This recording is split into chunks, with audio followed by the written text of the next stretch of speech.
Poets are raging perfectionists. I am a raging perfectionist. When I'm writing a poem in text form, after a few weeks or months, what I'm left with is something which is dense and overworked very often, like a manicured aristocratic garden from the 18th century. Carefully pruned bushes, clearly delineated geometric pathways. Poetry is, I believe, in its most essential form, a freestyle art form of live performance. I'm going to come on to why this statement is undisputably correct and why this has deep philosophical implications for us as human beings. First, very quickly, I want to say that this podcast is part of a series where I reflect on my work as a poet and also as a researcher and author of non-fiction work. And it's kind of a spin-off from my book called Stage Invasion, which is about all of these subjects. Thank you to my Patreons, and please subscribe before you forget so we can be together again. Somebody wise once said that ideas never come to us, they always never come from us, they always come to us. Ideas never come from us, they always come to us, right? This idea that ideas kind of swirl around us like butterflies, and the best thing that we can do is kind of hold out our hand and catch them. And the ancient Greeks understood this very well.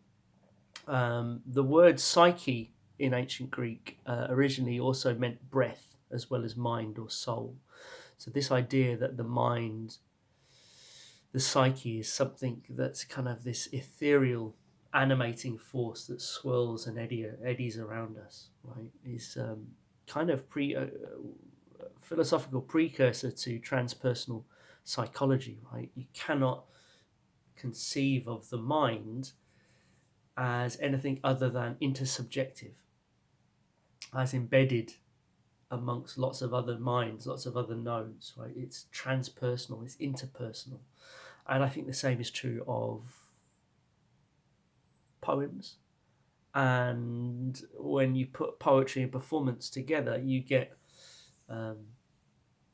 fleshly beings interfacing with each other. I'm going to come on to that in a moment. So poetry is a freestyle art form of live performance. I never get bored of saying that statement. Poetry is a freestyle art form of live performance.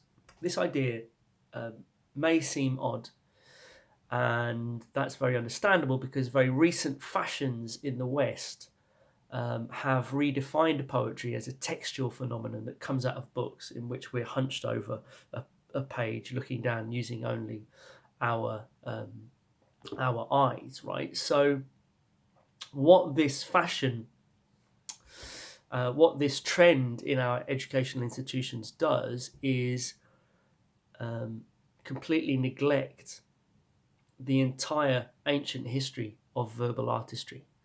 Of course, most of our history as Homo sapiens has been as oral cultures, illiterate oral cultures. I'm going to come on to that in a minute, but only very recently have we started studying this in the West. And in the 1960s, a British anthropologist called Alfred B. Lord cracked the code of what came to be known as the oral tradition, right? Basically spoken, performed poetry. And his oral formulaic theory showed how illiterate poets were able to retell stories, songs, poems, often equivalent of 13,000 lines in length. It would take about 10 hours to do, in a way that was completely different each time and was tailored to the people in the room and the moment at hand, right? They were freestyling. So they were poets, but they were also MCs, they were entertainers as well, right? So the closest thing we have to this today is freestyle rappers, comedians, storytellers. You don't tend to find any of those disciplines standing on stage with a book in front of them, right? They wouldn't be so conceited as to do that to their audience. They understand that they are as much a performer as they are a writer, in a way that I find many poets don't, or they feel they don't have to. Now, you could say that freestyle rap and such isn't poetry, but again, I would say that these are very modern, arbitrary categories that we've created for poetry. Even the distinction between poetry and song is a very recent one. Scholar of oral poetry, Paul Zumthor, states that most poetry, I quote, most poetry performances in all civilizations have been sung. So our conception of poetry today is a product of a literate society. And this is significant because we've only had mass literacy in the West. Actually, we've only had mass literacy in the world. That's to say that most people in society can read or write for about 150 years, a fraction of human history.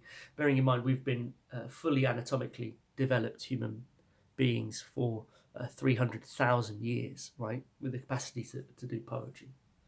Probably beyond that, we've been doing poetry as well, but there's not a huge amount of evidence going on. So I would also add to this that I believe that the art form of poetry has been stolen by academia, at least the way that we appraise it and the way that we teach it and the way that we judge it has been stolen by academia, who I believe have erected fences around what gets to be considered poetry. And still, a good 60 years after Alfred B. Lord made his landmark investigations, anthropological investigations into oral poetry, we are still having to write books like this to say poetry is vastly more interesting than we've been giving it credit for. If anybody's interested in the distinction between orality and literacy, by the way, there's a great book called Orality and Literacy by Walter Ong. I might put that name in the blurb below in case you want to geek out a little further. So in light of all of this, we have a poetic, which is more than just text, right? It's got music, it's got rhythms, timbre, melodies of the human voice. That's to say that it's physiological. It's a product of the human body, and it's a product of human bodies together. So it's sociological, right? Live performance, the embedded poet, the poet in a room, a body speaking to other bodies. So it's part of a kind of hybrid cognition, which is interfacing with other nervous systems in real time. This is, for me, really what poetry is. Now, professional writer performers know this very well and make this part of their craft, and that was part of what I was researching with my work, was looking at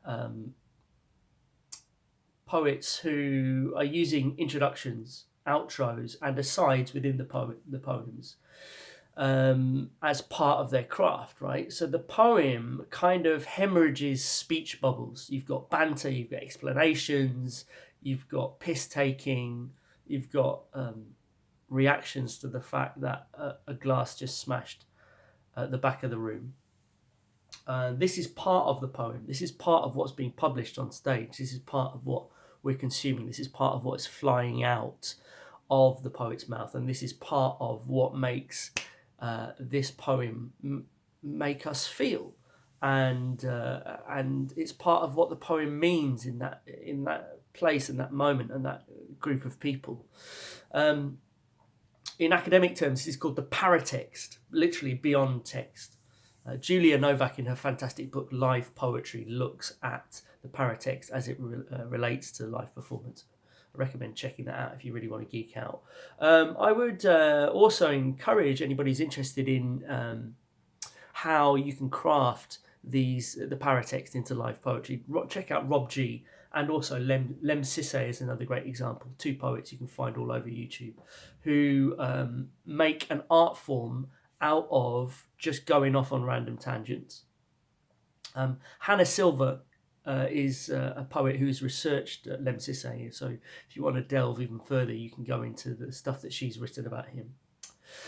Cool, so beyond the introductions and the outros and the asides, I think we can also go a bit further into the freestyle elements of poetry. Now, what I'm talking about here is not pure freestyle poetry, right?